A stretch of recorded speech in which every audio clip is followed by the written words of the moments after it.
intensi kita pada malam hari ini, doa mohon keselamatan kekal kakek Andreas Ringo, nenek Petronella Hawa, ibu Deborah Mahamba, dan juga kakak Grandus Bore. Juga kita mendoakan semua mereka yang merayakan ulang tahun anak Gaudensius S. Sukamto yang genap 13 tahun pada hari ini. Juga kita mendoakan situasi dunia kita yang sedang sakit dilanda corona. Semoga Allah yang Maha Murah menyelamatkan kita dari situasi ini dan menjauhkan penyakit atau wabah ini dari hadapan kita. Dalam nama Bapa dan Putera dan Roh Kudus. Amin. Kasih karunia dan damai sejahtera dari Allah Bapa dan dari Tuhan kita Yesus Kristus bersamamu Dan bersama Romo. Selamat malam Romo, Pastor Paroki Santo Yosef Manola, juga ibu bapak, saudari-saudaraku.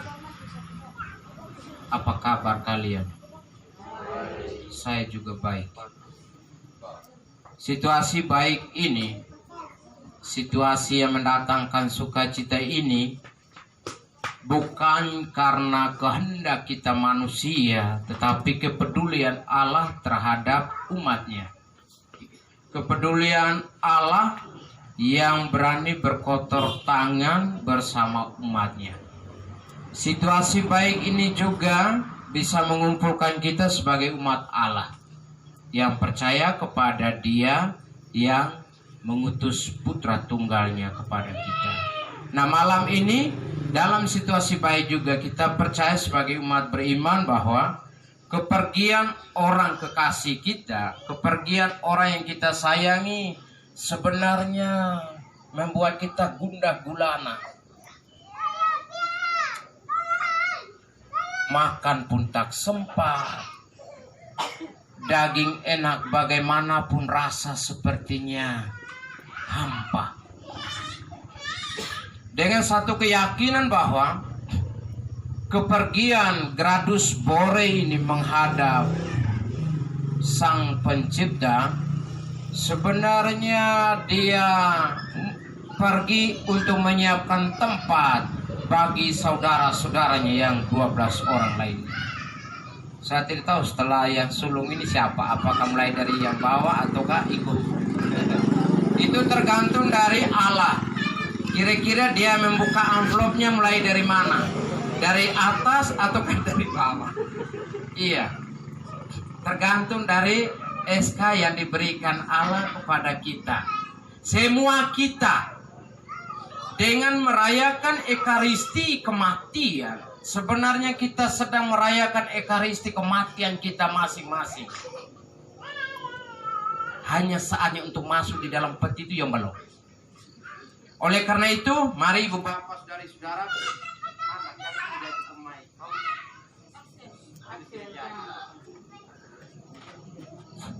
oh iya, ini cucu agak nakal. Dulu waktu kecil, tetangga kami yang meninggal tuh nenek. Nah, anak cucunya itu makan daging waktu pergi main bola. Kita minta bagi sedikit daging itu. Dia bilang, siapa suruh engkau pun nenek tidak meninggal? Ya, karena kepolosan mereka yang tidak mengerti apapun tentang hidup ini. Padahal kita ini meneteskan air mata itu sampai tidak ada air mata. Kita akan menciptakan air mata yang baru. Mari ibu bapak, saudari-saudaraku, pengalaman kehilangan, pengalaman kepergian orang kekasih kita sebenarnya pengalaman supaya kita lebih mengenal siapa diri kita di hadapan Allah dan siapa diri kita di hadapan sesama. Sadar bahwa hal ini belum kita aplikasikan dalam hidup kita. Kita mohon rahmat belas kasihan dari Allah dan pengampunan agar kita semua dilayakan merayakan peristiwa penyelamatan ini. Saya mengaku kepada Yang Maha Kuasa dan kepada saudara-saudara sekalian bahwa saya telah berdosa dengan pikiran dan perkataan, dengan perbuatan dan kelalaian. Saya berdosa, saya sungguh berdosa. Oleh sebab itu saya mohon kepada Santa Perawan Maria, kepada para malaikat dan orang kudus, dan kepada saudara sekalian, supaya mendoakan saya kepada Allah Tuhan kita. Semoga Allah yang Maha Kuasa mengasihani kita, mengampuni dosa-dosa kita, dan menghantar kita ke hidup yang kekal. Amin.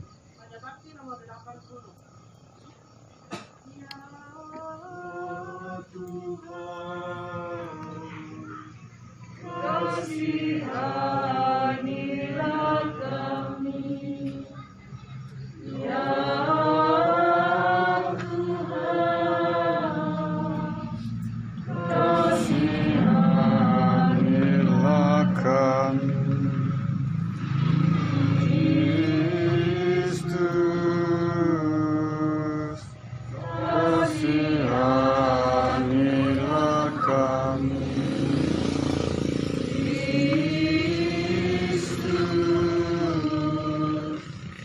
Kasihanilah kami, ya Tuhan. Kasihanilah kami,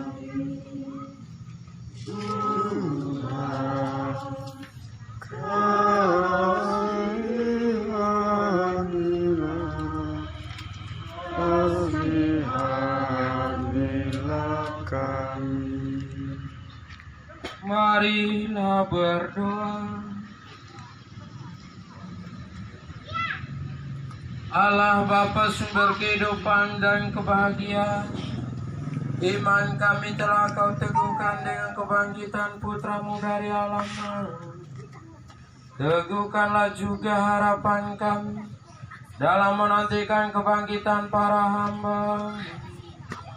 Demi Yesus Kristus Putra-Mu Tuhan dan pengantara kami, yang hidup dan berkuasa bersama di Kami dalam persekutuan Roh Kudus, Allah sepanjang segala masa. Amin.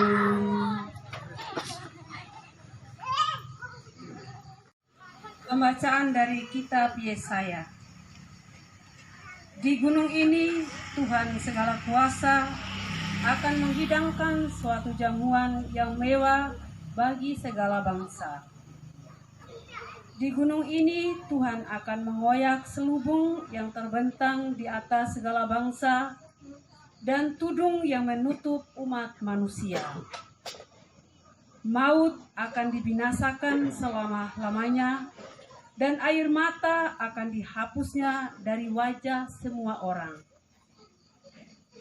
Kehinaan umat akan dilenyapkannya dari muka bumi, karena demikianlah Tuhan telah bersabda. Pada hari itu orang akan berkata, sungguh, Dialah Allah kita, kita telah menantikannya, dan Ia akan menyelamatkan kita. Dialah Tuhan, kita telah menantikannya, marilah kita bersorak-sorai dan bergembira karena penyelamatannya. Demikianlah sabda Tuhan. Haleluya, haleluya, haleluya. Haleluya, haleluya, haleluya. Kalau kita turut mati bersama Kristus, kita akan turut hidup pula. Kalau kita turut bersengsara, kita akan turut berjaya pula. Haleluya, haleluya, haleluya.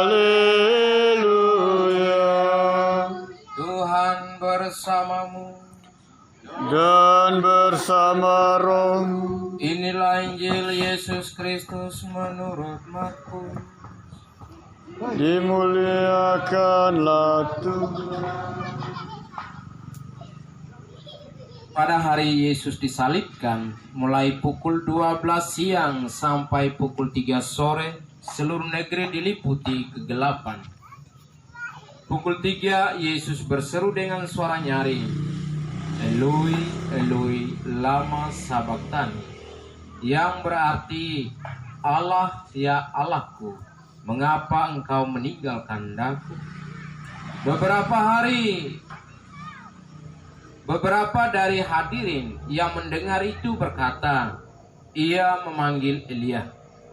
Maka seorang di antara mereka segera datang mencelupkan bunga karang ke dalam cuka, mencocokkannya sambil berkata, mencocokkannya pada sebatang bulu dan memberi Yesus minum sambil berkata, tunggu kita lihat saja apa Elia datang menurunkannya. Akan tetapi Yesus berseru dengan suara nyaring lalu wafat. Maka tirai kenisa tercarik menjadi dua dari atas sampai ke bawah. Ketika kepala pasukan yang berdiri di depan salib menyaksikan Yesus wafat sambil berseru, ia pun berkata, sungguh orang ini putra Allah. Kemudian pada hari Sabtu sore, Maria Magdalena, Maria ibunda Yakobus dan Salome memberi rempah-rempah untuk mengurapi jenazah Yesus. Pagi-pagi benar pada hari pertama dalam pekan, ketika matahari sudah terbit, mereka pergi ke makam. Mereka bertanya-tanya, siapakah yang akan menggulingkan batu dari pintu makam bagi kita? Ketika mengangkat mata, mereka melihat batu sudah terguling. Padahal batu itu sangat besar. Mereka masuk ke dalam makam dan melihat seorang pemuda duduk di sisi kanan. Ia memakai jubah putih. Mereka sangat terkejut. Pemuda itu berkata, jangan takut, kamu mencari Yesus dari Nazaret yang tersalib itu. Ia sudah bangkit dan tiada lagi di sini. Lihatlah tempat ia dibaringkan. Berbahagialah orang yang mendengarkan sabda Tuhan dan tekun melaksanakannya. Sabdamu adalah jalan, kebenaran dan hidup kami. Ibu bapak, saudari-saudara dan keluarga duka, selamat malam. Agak susah kalau pastor menyapa selamat malam dan dijawab oleh umat, kecuali pastor itu mengulangi salam yang sama. Ini juga bagian dari mana ketakutan kita untuk menggulingkan batu besar itu. Ya, ada dua kemungkinan. Orang yang tidak jawab itu, pertama, dia sungguh mengantuk. Yang kedua, dia malu untuk menjawab. Iya, itu kemungkinan yang selalu menyadarkan kita bahwa hidup itu tidak bisa selalu ditanggapi dengan sesuatu yang baik. Hidup itu tidak selalu ditanggapi dengan sesuatu yang orang lain kehendaki. Dia akan tetap berdiri pada dirinya sendiri. Itulah kehidupan. Nah, kehidupan yang sama, kalian yang di sekitar Gokat ini mengenal sosok Gradus Bore. Ini di sini nama samaran dia itu Pak Gera. Gera itu kalau disambung gera ke dalam bahasa Indonesia itu pemarah. Ya.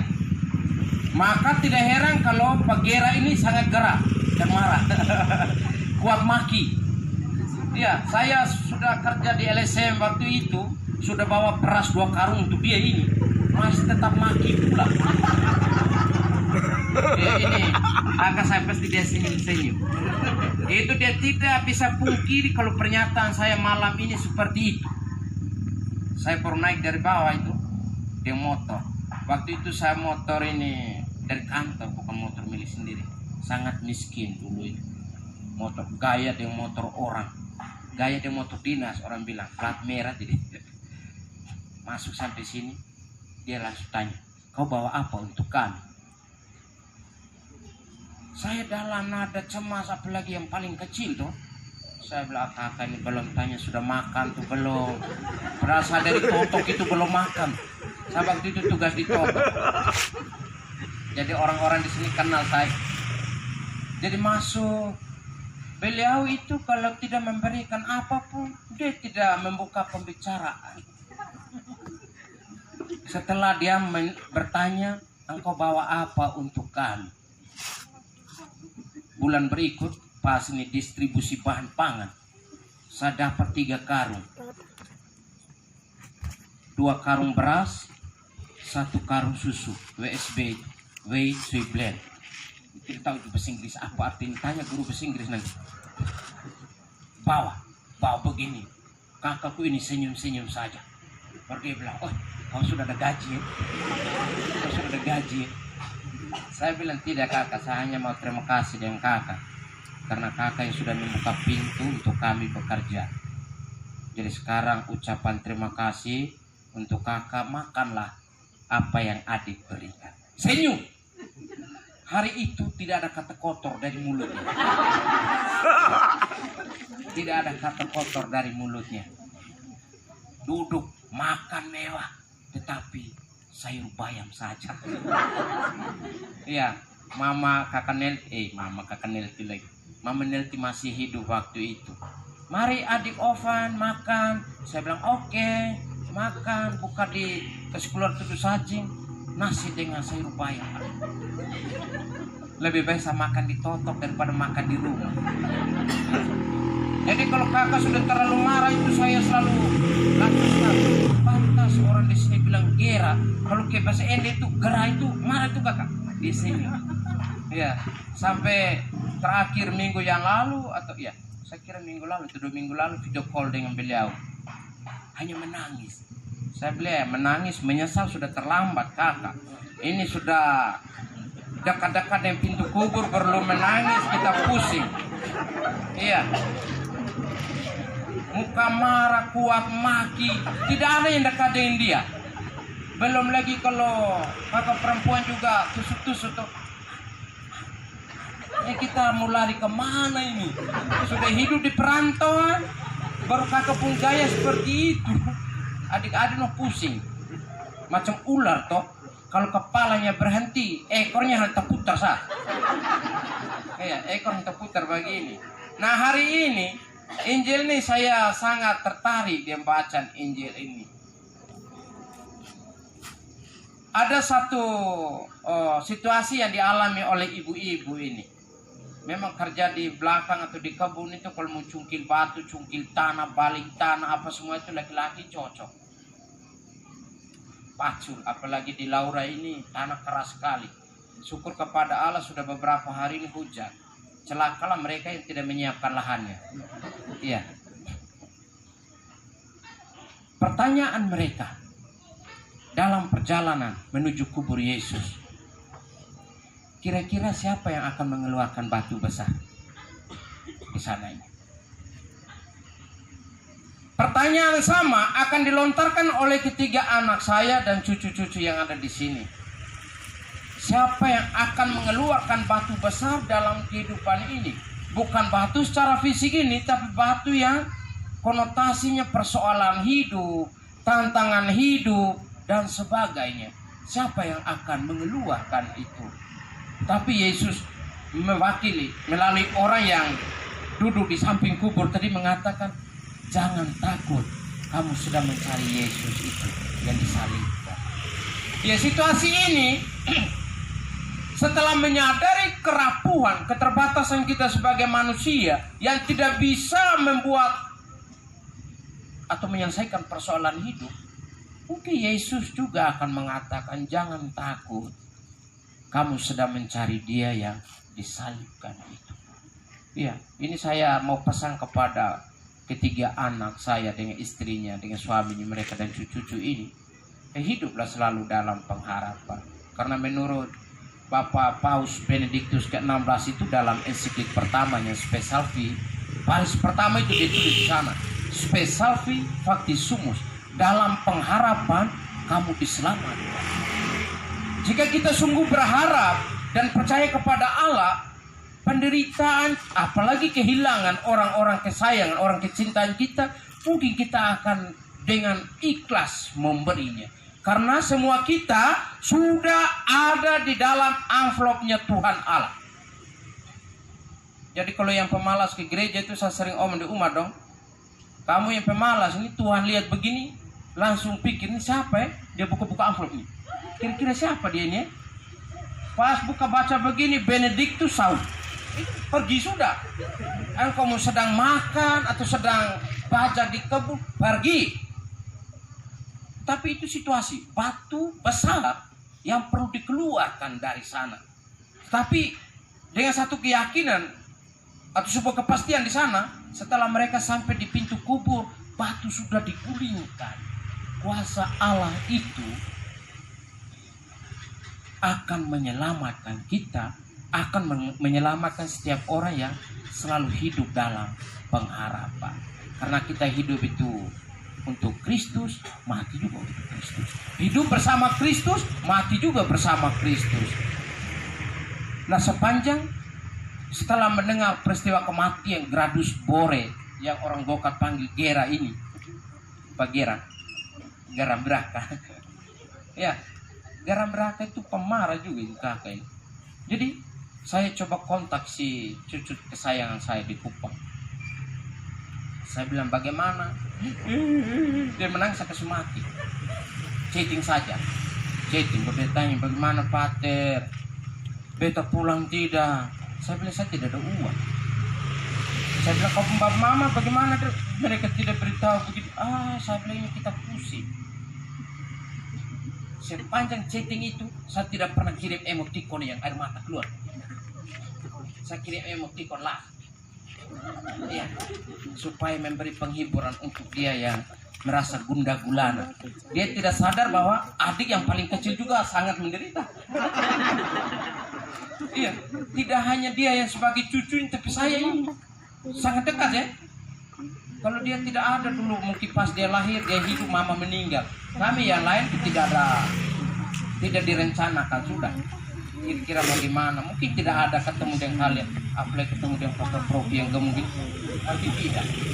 Ya, situasi realnya kita ketika kita berhadapan dengan tantangan dan kesulitan hidup, tidak perlu terlalu takut dan cemas. Saya tadi berusaha untuk tidak menetes pada air mata, supaya saya mau buktikan bahwa bagaimana saya percaya bahwa dia sudah sungguh menikmati sukacita di sana. Sudah cerita dengan bapak mama, weh saya capek sekali jalan keliling dunia ini mama bapak. Ini ternyata berdiri di sini saya menangis. Iya, soal rasa air mata tidak pernah tipu. Iya, soal rasa sedih. Sedih sebagai manusia itu wajar-wajar saja. Tetapi tidak lalu sedih guling-guling di halaman rumah, menangis sendiri-sendiri di bawah pohon. Tidak perlu itu. Ya. Ya dulu saya waktu kecil tuh menangis guling-guling karena kena pukul dari kakak-kakak. Untung saja Sapung kakak guru ini dia jauh dari saya, sudah datang ke Sumba lebih dulu toh, jadi tidak pernah kena pukul dari beliau. Kalau tidak juga satu, ya pasti akan kena. Ya, bukan soal guling-guling seperti tidak, tapi bagaimana kepasrahan kita pada kemurahan hati Allah itu. Kematian itu sesuatu yang pasti. Apa dan di mana itu yang tidak diketahui oleh siapapun, termasuk saya. Saya kembali ke pernyataan saya bahwa kita sudah dalam amplop Allah itu karena 4 tahun atau 5 tahun yang lalu saya libur di kampung di Ende ini. Ada satu mama besar, Mama Ri. Ri kan bunyi itu bahasa Ende. Jadi kami panggil dia itu Mama Bunyi. Jadi Saya masuk di rumah Mama Bunyi ini. Saya bilang, Mama Bunyi masih kuat-kuat. Ya, iya, karena saya bunyi terus. Ya, saya bunyi terus. Saya angguk-angguk. Baru setelah dia buatkan kopi untuk saya, dia bilang, anak pater, Mama ini percaya kepada Allah. Mungkin sekarang Allah belum membuka amplopnya Mama. Saya bilang, maksudnya Mama? Ya, karena namanya kita semua setelah dibaptis itu sudah di dalam amplopnya Tuhan Allah. Taruh di mejanya. Ini Pak Goris, ini Pak Gabriel, ini Mama Petronella, semua. Ya. Jadi kalau kehidupan kita di dunia ini sudah sambur rambut apa tidak sesuai dengan apa yang diajarkan oleh Kristus, Tuhan Allah kan sedikit nakal-nakal. Jarinya itu mulai buka-buka amplop. Pikir siapa ini? Oh, Goris. Saat itu juga Goris sudah pergi. Itu panggilan yang sangat pasti. Sama juga dengan kita antri bensin di pom bensin. Ya giliran kita sudah isi bensin sudah sampai di sana. Nah tugas kita yang masih hidup supaya membuat mereka ini sungguh menikmati sukacita kekal adalah mempersiapkan paspor dan visa ke negeri yang baru. Untuk mereka yang mati maksudnya. Iya, kamu kira pergi ke negara sebelah itu yang dibutuhkan dua saja. Satu itu paspor, yang satu itu visa tinggal. Nah kalau visa tinggal, paspor dan visa tinggal tidak diurus oleh keluarga, dia akan ditahan di perbatasan. Syukur-syukur kalau tahan saja, kalau di penjara maka kita diambil penyucian telat. Jadi paspor dan visa ini adalah ekaristi dan doa ini. Supaya keluarga kita yang sudah mendahului kita, mereka dengan lepas bebas menyeberangi ke negara tetangga. Dia masuk surga. Saya yakin sekali. Gradus Bore meskipun kayak garam neraka, masuk surga. Iya. Dia akan masuk surga karena saya sudah atau kami sebagai adik-adik keluarga besar sudah mempersiapkan paspor dan visa tinggal. Mari ibu bapak saudari-saudaraku, paspor dan visa tinggal ini bisa kita wujudkan dengan cara senyum manis kita, tutur kata kita yang baik dengan sesama. Itu yang penting. Selain visa dan paspor juga senyum sapa kita, tegur ini. Kalau makan di sini, mari makan, kamu yang jalan di jalan. Ya, memang kita malu juga ini. Ada apa sebenarnya panggil kita makan? Apalagi mulai curiga, jangan deh, itu di sana parah. Ya, ini juga sebuah pertanyaan. Ini semua bapak dan mama, pergerakan hidup kita ini diukur bukan soal rumah temboknya, bukan soal mobilnya, bukan. Soal bagaimana kita pernah berbagi. Soal bagaimana kita memetik bunga, digunting kecil-kecil sebagai rempah, supaya menabur kuburnya Yesus. Meskipun penuh tantangan, takut batu besar sabang guli, tapi Tuhan bilang, jangan takut, kamu sedang mencari Dia yang disalibkan.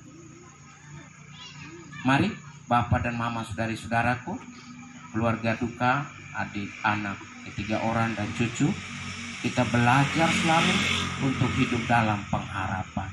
Bukan hanya duduk pasif, tetapi pengharapan yang aktif, berbagi kasih kepada sesama. Ya kalau istri kamu ya sudah ada istri semua ini, anak ini, kalau istri terlalu cerewet, coba ambil lombok apa, gosok. Iya, dihentikan sebentar. Karena harus didinginkan dengan air. Kalau suami juga terlalu cerewet, kasih sopi yang bakar menyala. Itu tambah. Iya. Dia tetapi kalau bakar menyala sampai setengah botol, dia juga tidur. Iya. Dia juga tidur. Hal-hal sederhana ini mengajak kita untuk tetap percaya kepada Yesus Sang Kebangkitan. Dia akan tetap memberikan kita kekuatan, rahmat, supaya kita juga tahu berterima kasih kepadanya. Jangan takut untuk mengeluarkan batu besar dalam kehidupan kita. Amin. Mari ibu bapak saudari-saudaraku kita berdiri untuk meneguhkan iman kepercayaan kita. Ucapan terima kasih dan ketiga permohonan maaf. Pertama, kenangan bersama saudara kami Gradus Bore sejak di kampung halaman di Ende, kemudian melalang buana dan menetap di Pulau Sumba. Kenangan pertama yang sangat terkesan dengan beliau adalah soal karakter pribadinya yang sangat keras.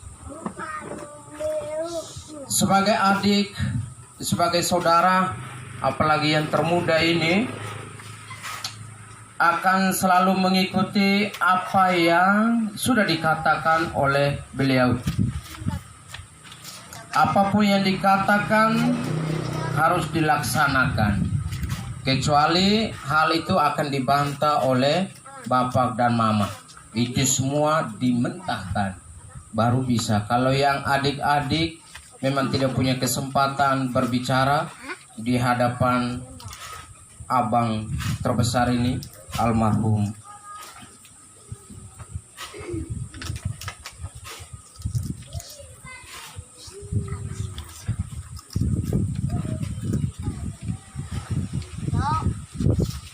Secara pribadi,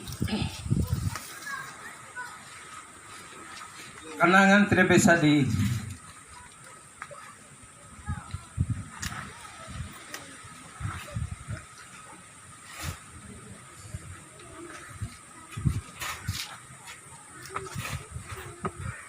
yang tidak bisa dilupakan adalah secara pribadi ada dua hal. Pertama, ketika masih di kampung, saya ini anak yang paling tidak dihargai dalam keluarga, terlebih khusus oleh sang sulung ini. Di tahun 87, ya saya cacat waktu itu tuh 6 tahun, dan itu tidak bisa berjalan secara normal, harus merangkak. Ketika beliau pulang dari perantauan di Sumba ini, saya selalu dibentak dan disarankan oleh almarhum supaya dibuang ke kandang babi. Iya, ini kakak saya, mungkin dia sedikit senyum dari kediamannya.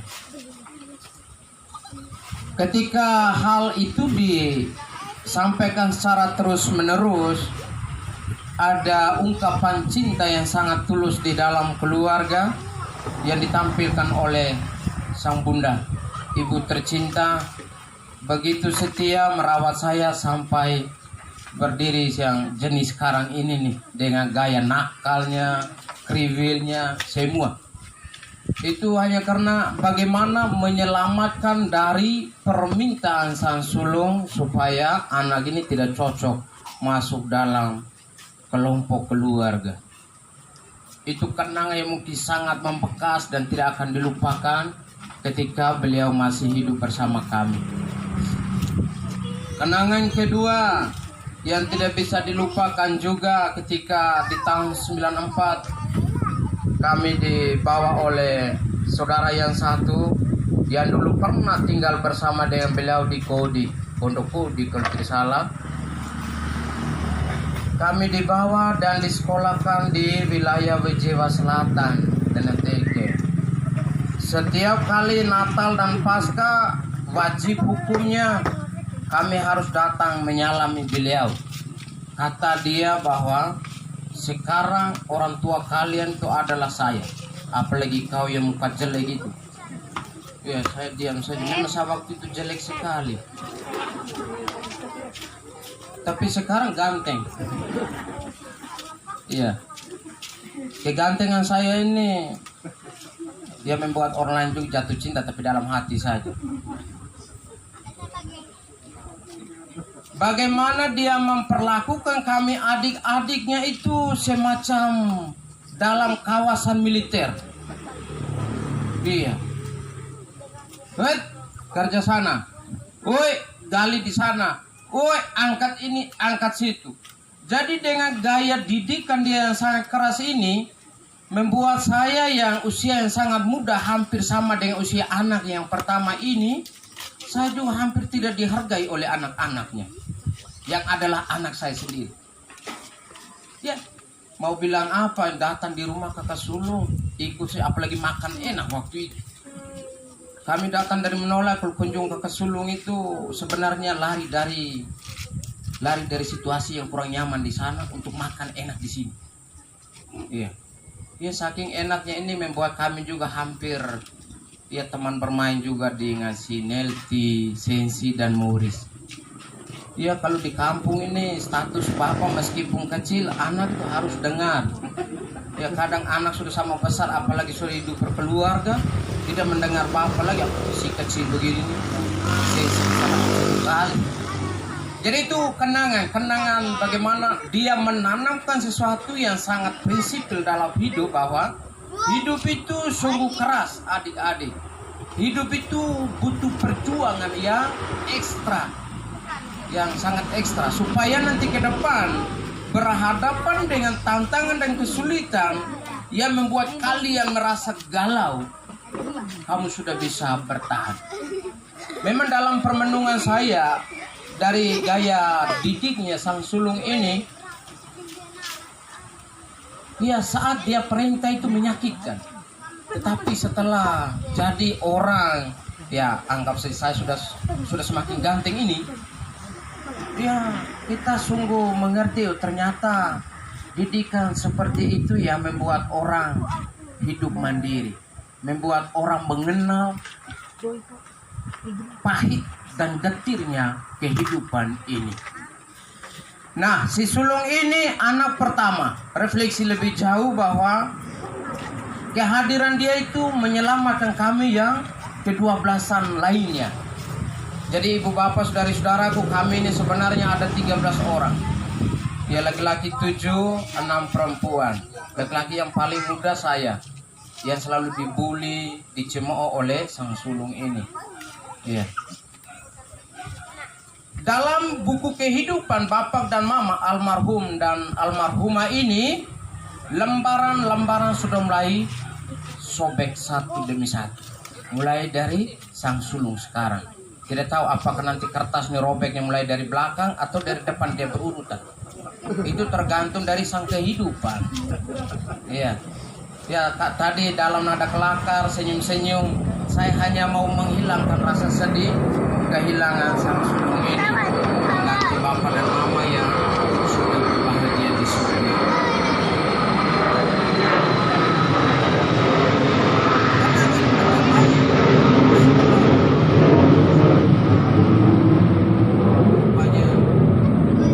Rupanya bunyi pesawat lebih besar dari ini ya. Jadi kita harus berhenti. Kenangan yang paling tidak merobek rasa hati ini ketika 2 minggu yang lalu itu video call dengan saya, itu video call terakhirnya. Video call dengan saya itu beliau hanya meneteskan air mata dan melihat. Saya bilang, kakak kalau telinganya masih berfungsi dengan baik, kakak dengar kata-kata saya. Mungkin inilah saatnya sudah, bagaimana kekerasan kakak dulu terhadap ini adik-adik, terlebih khusus saya. Woi, bapak tua menangis semakin deras, semacam kali itu banjir di musim hujan. Menangis. Dia hanya dengan tangisan saja menangisi masa lalu yang sebenarnya di satu sisi sangat keras bagi kami adik-adik, tapi di sisi lain sangat menyenangkan kalau dijalankan dengan ketulusan hati. Itu kenangan bersama almarhum. Yang kedua, kami akan menyampaikan terima kasih banyak kepada sahabat kenalan handai tolan dari almarhum. Mulai dari Bapak Kepala Dinas Pertanian, karyawan-karyawati PPR di mana saja berada. Kemudian ada keluarga besar dari Bimas Katolik, yang sempat hadir beberapa hari lalu pun yang sekarang hadir. Juga ada keluarga besar pimpinan karyawan-karyawati Bank NTT. Juga hadirin sekalian yang dengan ketulusan hatinya menjadi tanda kegembiraan, tanda penghiburan bagi kami yang sedang dan selalu meneteskan air mata. Ya, kita diajarkan supaya jangan terlalu larut dalam kesedihan, tetapi kehilangan orang yang kita cintai, ya apapun situasi pasti meneteskan air mata. Saat tadi itu menangis malu-malu karena menangis itu muka tambah jelek. Iya. Hanya bagaimana rasa sebagai adik yang paling muda dengan kepergian kakak yang sulung pembuka jalan. Syukur-syukur kalau dia tutup sedikit gerbang supaya saudara-saudara yang lain jangan dalam waktu dekat untuk masuk bersamanya. Iya. Nanti saya minta Bapak Mama supaya pegang kunci gembok supaya dia jangan, woi mari adik yang paling ganteng. Iya.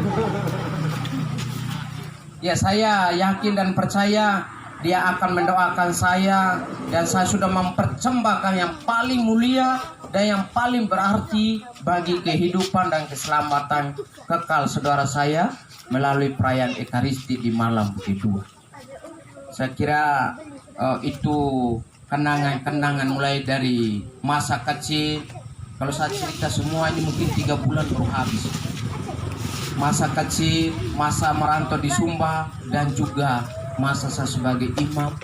Kurban persembahan yang paling berarti dan mulia ku persembahkan bagi dia dalam suatu situasi tubuhnya yang sangat kaku dan lemah, juga tak berdaya.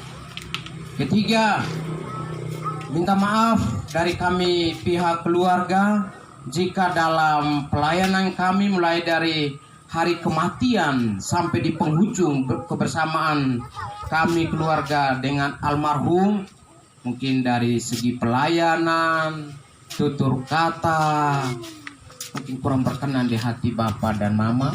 Sekali lagi kami keluarga mohon dimaafkan dan tetaplah menjadi pendoa bagi kami orang berdosa ini. Pesan terakhir untuk ketiga anak saya dan keluarga. Kehilangan bukan berarti membuat kita juga mati rasa dalam kehidupan. Hiduplah selalu dalam pengharapan, berbuatlah kasih bagi sesama kapan dan dimanapun kalian berada. Semoga Tuhan membantu dan memberkati kita semua. Bapak Gradus Bore yang sebenarnya, inilah dia riwayat hidup saya. Nama Gradus Bore, tempat tanggal lahir Uperi untuk kita tahu ya, di Enfield. Uperi tanggal 27 Maret 1959.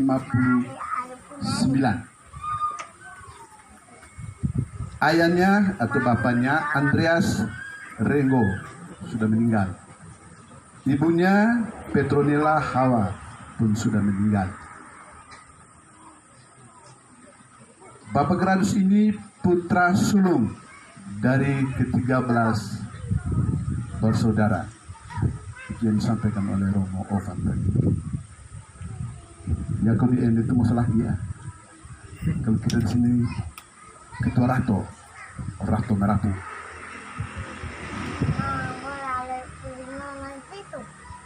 Menikah pada tanggal 2 April 1986 dengan Ibu Deborah Mahemba, almarhumah, sudah meninggal itu kuburnya. Anak ada 4 orang, laki-laki 2, perempuan 2. Anak mantu ada 3, cucu ada 5, laki-laki 4, perempuan 1. Riwayat pendidikan: SD, SDK, TKWI itu di Nobosi sana. Pada tahun tamat tahun 1972. SMP Pancasila ND tamat tahun 1975. SPP atau SPMA Santu Isodorus Buawai Ngada Flores tamat pada tahun 1978. Riwayat pekerjaan. Yang pertama, tenaga honor sebagai penyuluh pertanian pada Dinas Pertanian Kabupaten Sumba Barat dari tahun 1981 sampai dengan tahun 1985. Sebagai CPNS, penyuluh pertanian pada instansi Dinas Pertanian Kabupaten Sumba Barat tahun 1985. PNS, penyuluh pertanian pada instansi Dinas Pertanian Kabupaten Sumba Barat tahun 1986 sampai dengan tahun 2017. NIP 19592928603108. Pensiun tanggal 1 April 2017 dengan golongan penata tingkat 1 3D pada unit kerja Badan Pelaksanaan Penyuluhan Pertanian dan Ketahanan Pangan Kabupaten Sumba Barat. Ya. Sumba Barat. Masa kerja sebagai tenaga honor 4 tahun.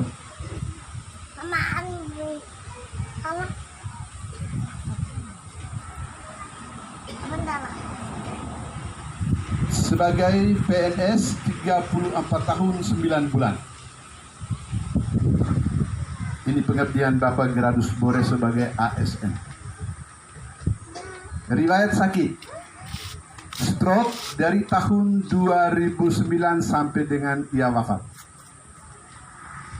Dan wafat di Rumah Sakit Caritas Wetebula pada hari tanggal Selasa 9 September 2021 pukul 11 waktu Indonesia bagian tengah dalam usia 62 tahun 6 bulan. Sekian riwayat hidup Bapak Gradus Bore. Umat yang meninggal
dan sertamu juga. Selamat siang, Bapak Ibu, saudara-saudari yang terkasih.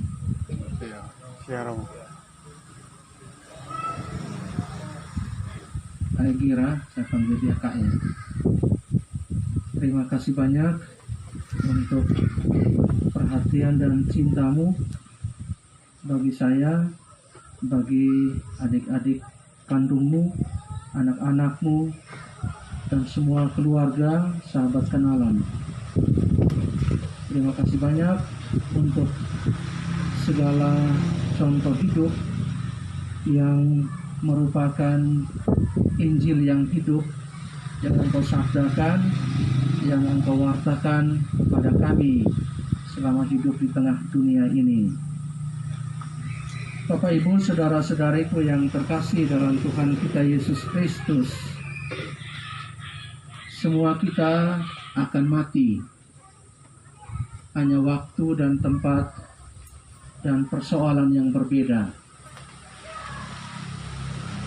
Kematian Bapak Gera atau Kak Gera, dan dengan doa-doa selama ini yang dipanjatkan, yang mengungkapkan pengharapan bahwa dia boleh selamat, dia boleh menikmati keabadian, juga membangkitkan harapan kita semua yang sedang bersiara di bumi ini, bahwa setelah kematian kita akan mengalami kehidupan baru, yaitu surga. Itu menjadi harapan semua orang beriman akan Kristus, bahkan semua orang beragama. Mari saudara-saudariku yang terkasih, kita mempersembahkan saudara kita ini kepada Tuhan di dalam Yesus Kristus sebagai jaminan keselamatan kita. Dan kita juga persembahkan seluruh hidup kita, terutama keluarga yang ditinggalkan, agar dengan kematian Bapa yang terkasih senantiasa membangkitkan kehidupan mereka, terutama kehidupan yang baik, kehidupan yang terpuji, kehidupan yang semakin bermakna bagi diri sendiri dan bagi sesama. Mari saudara-saudariku yang terkasih, supaya kita semua pantas dalam ibadah pemakaman ini. Mari kita dengan rendah hati mengakui dosa dan kesalahan kita. Saya mengaku kepada Allah yang Maha Kuasa dan kepada saudara sekalian bahwa saya telah berdosa dengan pikiran dan perkataan, dengan perbuatan dan kelalaian. Saya berdosa, saya sungguh berdosa. Oleh sebab itu saya mohon kepada Santa Maria, kepada para malaikat dan orang kudus, dan kepada saudara sekalian, supaya mendoakan saya pada Allah Tuhan kita. Semoga Allah yang telah membangkitkan Yesus dari alam maut melimpahkan penghiburan kepada kita. Semoga Allah yang Maha Kuasa mengasihani kita, mengampuni dosa kita, dan menghantar kita ke hidup yang kekal. Amin. Tuhan kasihanilah kami. Tuhan kasihanilah kami. Kristus kasihanilah kami. Kristus kasihanilah kami. Tuhan kasihanilah kami. Tuhan kasihanilah kami. Marilah berdoa.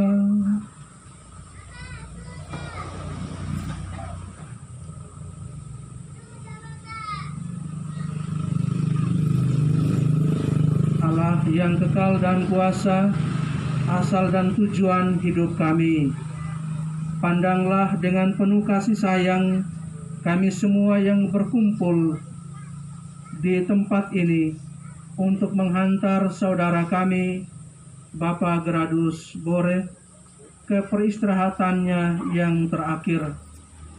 Putramu Yesus Kristus telah berbaring di dalam makam selama 3 hari, mengalami kegelapan dunia manusia demi keselamatan kami. Semoga saudara kami ini ikut bangkit bersama dia untuk berjaya bersamamu dalam kemuliaan abadi di sorga. Demi Kristus Tuhan dan pengantara kami. Amin. Saya katakan dalam pengantar tadi, setiap kita pasti akan mati. Hanya yang tidak pasti adalah waktu, tempat, kapan dan di mana kita mati. Tadi Pater Ovan semacam berdoa supaya Elvira ini tutup pintu, jangan panggil adik-adik yang lain, pokoknya dia cemas. Tapi saya mau koreksi sedikit, dia punya nama bukan Pater Ovan. Ovan itu kepanjangannya orang Flores asal Nobosi. Jadi dia ada karang-karang. Namanya Pater Urbanus. Jadi Ovan yang paling pertama itu sebenarnya saya. Tapi dia lebih gesit, dia ambil lebih dulu Ovannya. Bapak Ibu saudara-saudariku yang terkasih, jika Tuhan sudah menghendaki kita mati, obat yang beberapa juta pun, khasiatnya yang seperti apa, alat-alat medis yang canggih seperti apa, kehebatan dokter yang bagaimanapun, tidak akan mampu membantu untuk sehat kembali, apalagi memperpanjang usia. Kalau dia sudah kehendaki panggil kita mati, ya kita mati. Kak Gera ini meninggal dalam keadaan sakit. Itu artinya anak-anak dan keluarga dipersiapkan oleh dia untuk menerima peristiwa kematian yang akan dialami oleh dia. Jadi secara psikis, anak-anak tidak terlalu stres, frustrasi menghadapi kematian bapaknya mereka, Kak Gera ini. Ada orang yang sedang duduk dan mati, tidak sakit apa-apa. Begitu stresnya keluarga. Bisa-bisa putus asa, bahkan putus harapan. Tuhan seringkali menjadi sasaran. Tuhan tega, Tuhan jahat, dan seterusnya. Tapi inilah respon kita sebagai anak-anak terhadap seorang Bapa, yaitu Allah kita. Secara manusiawi dia jahat, tetapi itulah kehendaknya. Dan kita percaya oleh karena iman, rencana dan kehendak Tuhan selalu terbaik, selalu terindah. Maka kematian Bapak Gera ini bukanlah kejahatan Allah, tapi tanda kasih, tanda cinta, bahkan yang sangat istimewa dari Allah untuk beliau. Apalagi dalam riwayat tadi, dia sakitnya cukup panjang. Anak-anak mungkin juga stres merawatnya. Maka saudara-saudariku yang terkasih, kematiannya mesti mengundang kita untuk memiliki rasa syukur kepada Tuhan. Karena Tuhan sudah menentukan yang terbaik mengambilnya, dan supaya Kak Gera tidak menderita lagi di dunia, tetapi sudah berbahagia di sana. Saya sangat yakin dengan andil yang sangat luar biasa, turut membentuk adik-adiknya, membangun masa depan mereka. Bahkan beliau ini sebagai seorang ASN yang juga membangun pertanian, perkebunan di Pulau Sumba ini, itu menjadi kontribusinya yang membuat dia selalu mengirim bangunan untuk membangun rumah masa depannya, rumah kekalnya di sana, dengan cara hidupnya, dengan pengabdiannya, dengan pelayanannya. Bapak Ibu saudara-saudari yang terkasih di dalam Tuhan kita Yesus Kristus, berhadapan dengan sikap Tuhan yang kadang-kadang tidak masuk akal, yang sehat-sehat dipanggilnya secara tiba-tiba, dia tidak pernah beritahu kita kapan kita mati. Apa yang harus kita buat selama hidup kita di dunia ini? Yang pertama, kita memang harus berusaha untuk hidup di dalam iman akan Kristus bagi orang Kristiani, Katolik dan Kristen. Berusaha untuk hidup dalam iman akan Kristus. Tidak ada pilihan lain.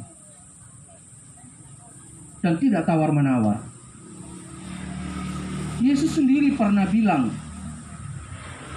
"Akulah kebangkitan dan hidup. Barang siapa percaya kepadaku, ia akan hidup walaupun ia sudah mati. Dan setiap orang yang hidup dan yang percaya kepadaku tidak akan mati selama-lamanya." Seperti dalam bacaan Injil yang kita dengarkan tadi. Percaya kepada Dia. Percaya kepada Dia dengan sebuah cara atau antara lain adalah membangun relasi kedekatan, kemesraan dengan Tuhan, dengan Yesus, dengan Allah kita. Ada banyak orang Kristiani yang mengakui bahwa dia adalah orangnya Kristus, dia orang beriman akan Kristus, tetapi hidupnya, komunikasinya, relasinya dengan Allah tidak mesra apa-apa, tidak dekat apa-apa, malah senantiasa renggang. Persoalan-persoalan dunia yang ia hadapi, ia membawanya kepada persoalan atau memecah relasinya dengan Tuhan pula. Bukan cara hidup orang Kristiani. Justru sebaliknya, kerenggangan seseorang atau kita dengan sesama, persoalan kita dalam urusan-urusan dunia, itu semestinya menjadi jembatan untuk kita semakin dekat, semakin akrab, semakin mesra dengan Dia. Karena hidup kita kalau tanpa Dia, semuanya akan menjadi sia-sia. Kalau begitu, iman kita akan Kristus harus terungkap pula dalam kedekatan persatuan yang mesra dengan Dia sendiri. Itu yang pertama. Yang kedua, hidup sesudah kematian atau surga itu menjadi dambaan setiap kita.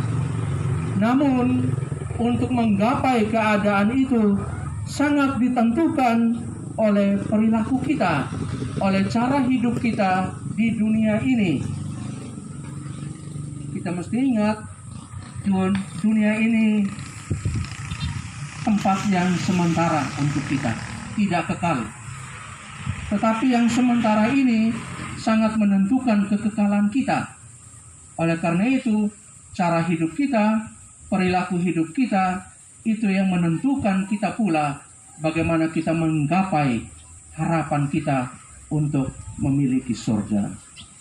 Iman kita akan kebangkitan mesti menggerakkan kita untuk berbuat baik, untuk berbuat kasih sebagaimana Allah Pencipta kehendaki.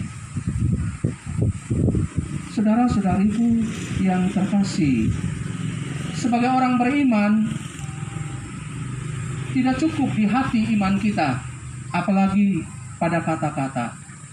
Tapi iman yang seringkali tidak kelihatan dalam wujud apapun, dalam bentuk apapun, harus selalu hidup dalam perbuatan-perbuatan baik, perbuatan-perbuatan kasih.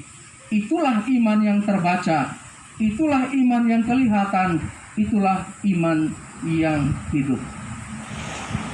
Bapak Ibu, saudara-saudari yang terkasih, anak-anak berempat, kalian sudah menjadi yatim piatu. Tidak ada orang tua kandung lagi. Hanya bapak-bapak kecil yang ada. Saya sangat yakin Bapak Gera atau Kak Gera ini tidak mewariskan harta berlimpah, harta yang mulia untuk anak-anak secara duniawi. Tidak ada uang, tidak ada macam-macam barang yang ditinggalkan. Tapi saya sangat yakin harta iman yang diwariskan itulah harta yang termulia kepada anak-anak yang dititipkan. Iman akan Kristus itulah yang dibangunkan, itu yang dikumpulkannya selama ini dan akhirnya diwariskan kepada kalian. Maka hiduplah di dalam kasih satu terhadap yang lain. Kalian berempat, persoalan apapun di antara kamu harus mendasari atau meletakkannya di dalam kasih, supaya kamu tetap menjadi adik dan kakak tetap menjadi saudara dan saudari, tetap menyayangi, saling mencintai. Harta sebanyak apapun yang dikumpulkan, tapi kalau tidak dibingkai dengan cinta, semuanya akan menjadi sia-sia, bahkan menjadi malapetaka. Maka hiduplah di dalam Kristus, dan cinta akan Kristus itu harus terwujud dalam cinta satu terhadap yang lain. Tuhan memberkati. Amin. Kurang lebih 62 tahun lamanya Bapak tinggal di tengah-tengah kami. Ini Bapak telah berpindah. Bapak tidak lagi ikut serta dalam pekerjaan dan perjuangan kami. Bapak tidak menghibur kami lagi dengan cerita-ceritamu. Bapak tidak akan lagi membantu dan membimbing kami anak-anak, kami cucu-cucu, dengan menunjukkan jalan hidupmu seperti yang dilakukan sewaktu Bapak masih hidup bersama kami. Bapak telah pergi tak akan kembali lagi. Tetapi kami percaya menunggu saat kelak bertemu denganmu. Jenazahmu akan kami antar ke kubur, tetapi namamu Bapa akan tetap tinggal di antara kami. Namamu kami sebut dengan hormat dan cinta. Namamu tinggal di antara kami sebagai peringatan dan sebutanmu sebagai tanda kehormatan. Selamat jalan Bapa, selamat jalan Opa.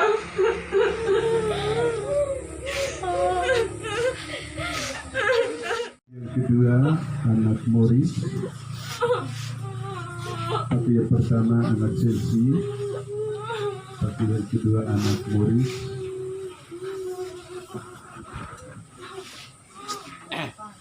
tapi yang ketiga Delphi,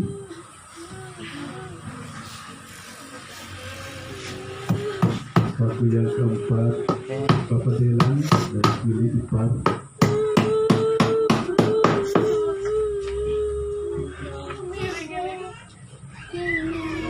Saya.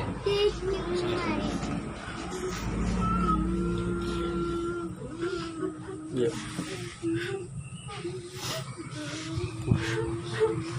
Ya, anak Morris,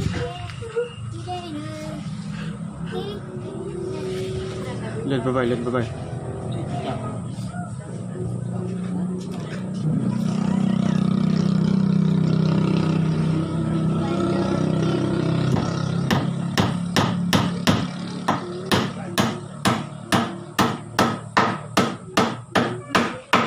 waktu yang ketiga anak Delphi, Lihat bye-bye. Setelah bisa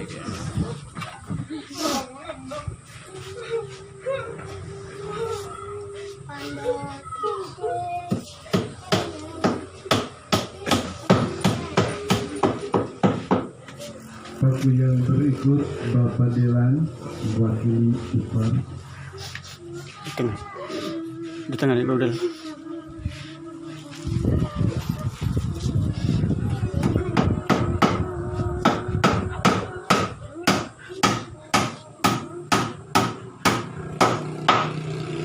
Mewakili keluarga adik kakak Bapak Ovan.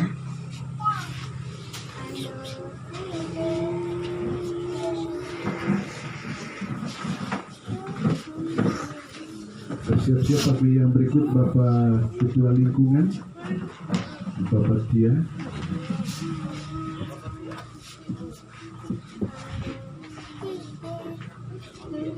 Lalu Bapak Tia yang berhalangan, ini mamanya Tia. Tia.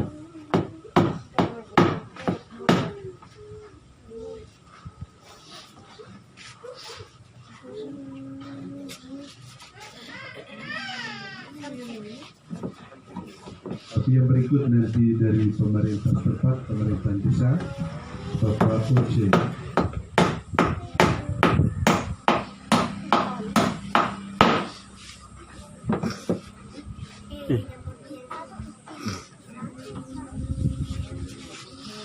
minta kesediaan Bapak Ibu Buka Mosa untuk mewakili.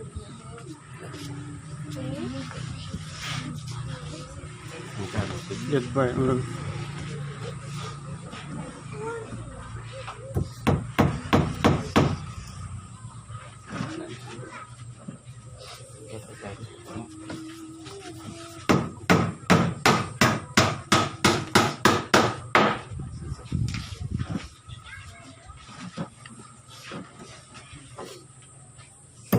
Kami juga minta kesediaan saudara-saudara, adik-adik yang pengungsi peti jenazah,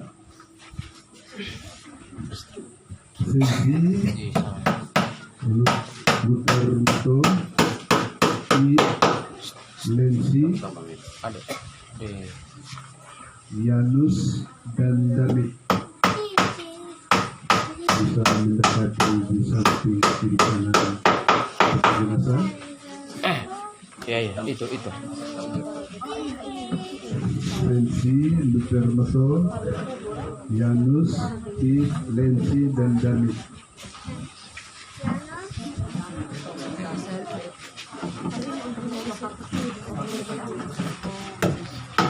Ini. Jadi urusan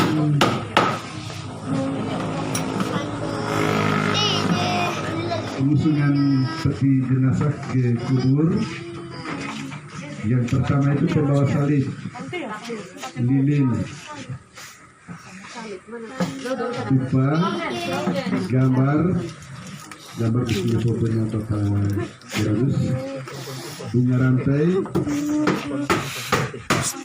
di depan. tanah, N depan. mana bisa, yang bawa lilin, dan keluarga bersama. Rampe ini rampe dia.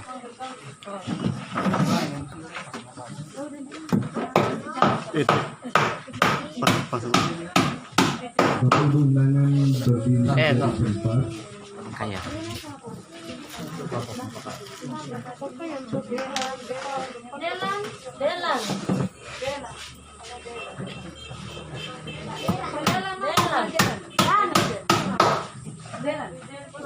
Dora, kau deh.